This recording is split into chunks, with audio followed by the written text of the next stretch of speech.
Tom Holland is back, this time with Spider-Man number 4. It's called Brand New Day. It's in cinemas across the UK right now. I've seen it. Let's talk about it.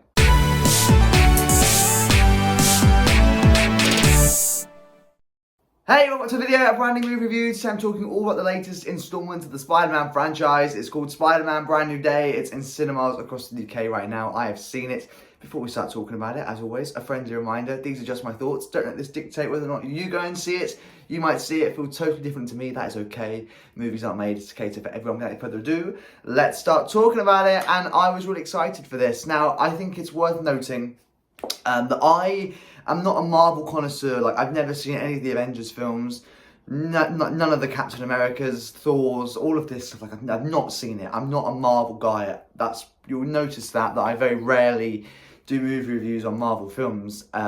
The only ones that I watch are Spider-Man. I've grown up with it, since day dot, really. The Tobey Maguire Spideys, the Andrew Garfield Spideys, like all of them. I love Spider-Man. And there's only a very select few Marvel films that I watch. I've seen the Deadpool films, the new one, Deadpool and Wolverine, I saw in cinemas. But other than that, I don't tend to watch Marvel. I love Spider-Man. I think what's really great about Spider-Man, and I'm sure it's the same for a lot of your other Marvel MCU films, but I think you can enjoy the Spider-Man films without watching any of the other Marvel films. Like, if you just want to watch the Spider-Man franchise, you can do, and it all makes sense.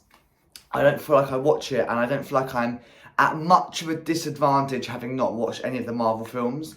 Obviously, within this film, there's loads of, the Hulk makes an appearance. You've got Florence Pugh from Thunderbolts. I've seen that, but I have seen that.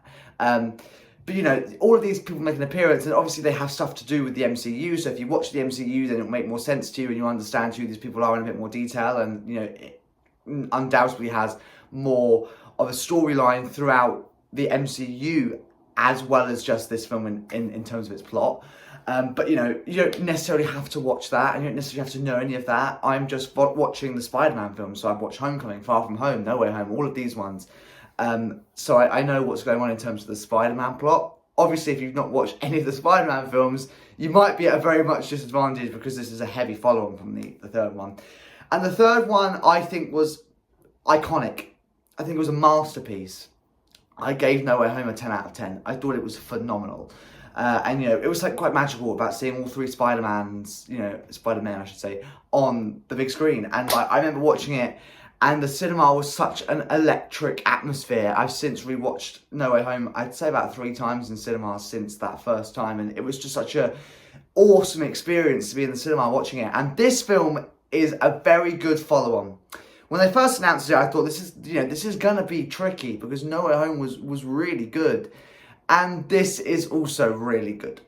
It's a really nice film that is a mature follow-on to what No Way Home was. And, they did what they had to do with No Way Home in terms of introducing the multiverse. And they knew that having Toby, Andrew and Tom all in one film was going to be massive. And they therefore didn't milk it again this time. And, they did it. That was that. And we move on with the Spider-Man story now. And I thought it was brilliant. I thought the storytelling was great. I thought the plot was great. I thought the characters, the way they all acted, were brilliant. There's nothing that I can fault about this film. I thought it was superb. I really, really did. I thought everything about this film was classic Spider-Man. And I thought it was really nice to have a really nice level of emotional storytelling, as well as some more playful, light-hearted moments, some comedy. It's got the very essence of Spider-Man within this film. It's got a perfect amount of action. It's got a really detailed, well thought out story. And it's one of those films that if you do miss one little bit, then yeah, you might be a little bit stuck for the rest of the film, but you can kind of understand it. There's meaning behind everything in this film. There's loads of times where you can be like, huh, what does that mean? Does that mean more than that's on face value? All of these type of things is brilliant. And I really think it's a really subtle way of continuing this story while keeping everything that makes the Spider-Man films, Ned and MJ. Obviously, things have changed since No Way Home. The ending of No Way Home wiped their memory of Peter and Spider-Man. So, to be able to do this again and keep them in, and yeah, I just, without spoiling anything, it's quite hard to do a review without spoiling it, but I hate spoiling films because that defeats the whole objective of going to see the film. I thought it was brilliant. I thought it was absolutely phenomenal, and I think the way that they've done the suit this time, you know, they've designed the suit to make it a combination of all three Spider-Men into one suit, and I think this suit is gorgeous.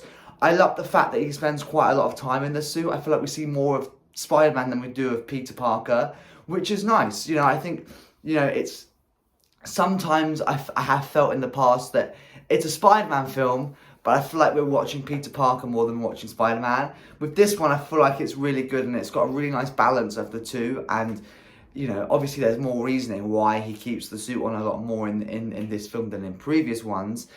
But, you know, I think it's brilliant. And not only is it an action hero, an action superhero, you know, movie, it delivers more than just that. You know, there's a lot of nice, meaningful moments behind it, a lot of nice messages, especially about losing someone you love. And obviously in this case, it's not necessarily just about physically losing somebody, you know, that's passed away, but it's also about losing somebody close to you. In the case of Peter Parker losing MJ because of the fact that, you know, this spell had to, you know, completely get rid of their memory of him. You know, that's lost, but in a slightly different way. Obviously not necessarily realistic in terms of real life. That's probably unlikely to happen. We're going to cast a spell and you're going to forget who I am. But in that message, it's still about loss, and it's still, you know, whilst it might not necessarily be the same circumstances, people break up, people lose contact for whatever reason, and that's still loss. And I think this is a really nice message to kind of, you know, I'm not going to spoil why this message is delivered, but I think it's a really nice message about loss and about coping with life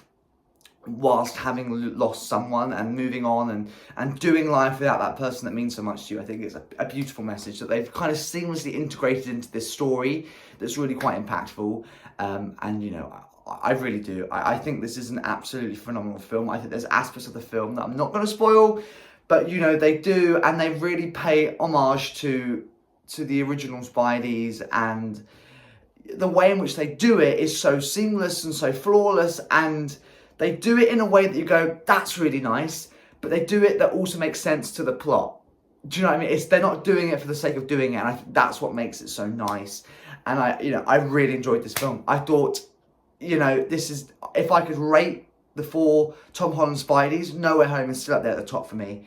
But this is a close second. This is definitely my second favourite Tom Holland Spidey movie, and I loved it. I thought it was brilliant, and the energy in the cinema was great for me. I've seen a lot of things online about, you know, terrible cinema etiquette recently, and especially in the opening nights of Spider-Man Brand New Day. But my cinema, surprisingly, was absolutely brilliant. Nobody was on their phone. Nobody was talking. Like, it was just the most perfect cinema etiquette I think I've seen in a long time, especially with a film to this scale. So I loved it. I've rambled on for 8 minutes now. I just love this film. I love Spider-Man, and I think this is a brilliant, brilliant follow-on. And I think Tom Holland is the perfect actor to play this, not because he does the job so well, and of course he's so talented. Zendaya is so, they're all absolutely talented, but I think Tom Holland is the perfect Spidey because he knows that it's not just about making a movie for the sake of it, and he knows that, you know, he's at a point now where he can choose whether or not to make another Spider-Man movie, and I think that he's doing it because there's a story to be told, not for the paycheck and not for the, you know, the income and to make some money and make a bit of a profit.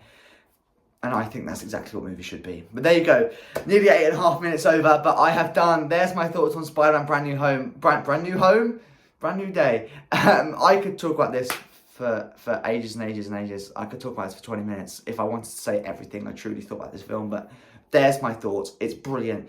They're not trying to juggle too much.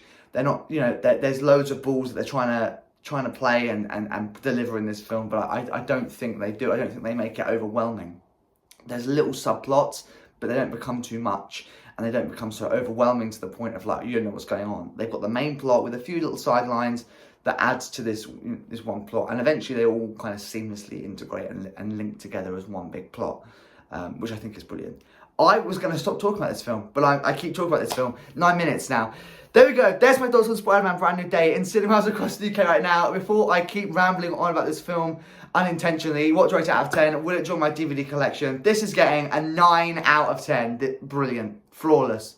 Absolutely brilliant. Well done, Marvel. Will it join my DVD collection? Most certainly it will do. I've got every single Spider-Man movie on DVD. this will join my collection the day it gets released. There you go. Like I say, my thoughts on Spider-Man Brand New Day in this movie review right now. Thank you very much for watching. 10 minutes of me rambling about Spidey. But you know what? You've done this video. You want to watch it. Thank you very much for watching. I'll see you in another video and hopefully another movie review very soon.